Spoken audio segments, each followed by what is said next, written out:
فاسألوا أهل الذكر إن كنتم لا تعلمون.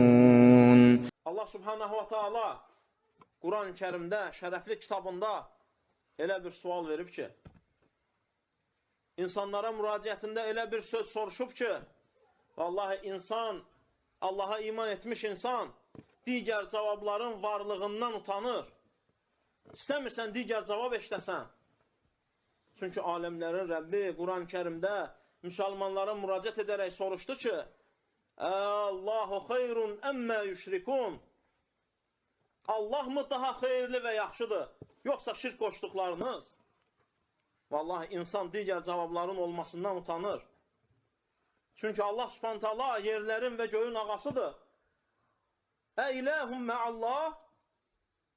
Allahla yanaşı digər ibadət olunanlar haqqı olan var mı? Vallahi digər cavab verənlər cavab versin. Çünki yoxdur. Kimsənin haqqı yoxdur ki, ona səcdə olunsun. Allahla yanaşı zikr olunmağa haqqı olan var mı? Allahla yanaşı səcdə olunmağa haqqı olan var mı? Dizlərin qarşısında bükülməyə haqqı olan var mı? Allah mı daha xeyirlidir? Yoxsa şirk qoşduqlarınız? Yoxsa qəbirlər və daşlar?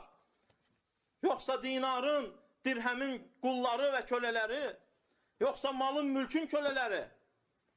Yoxsa işinin, gücünün kölələri? Namaz qıla bilmirəm işdə icazə verməyənlər deyənlər? Vallahi insan utanır digər cavabların olmasından. Çünki ya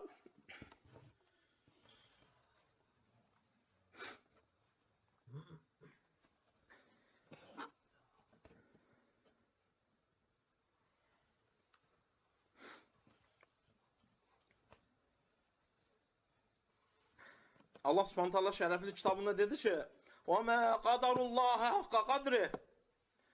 Digərlərini eləyənlər Allah subhanahu taalanı layiqincə qiymətləndirə bilməyiblər.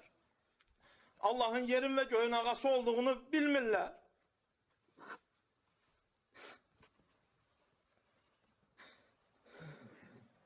Allahdan başqa bir vəlinin olmadığı bir gün üçün hazırlaşmağı lazım olduğunu bilmirlər.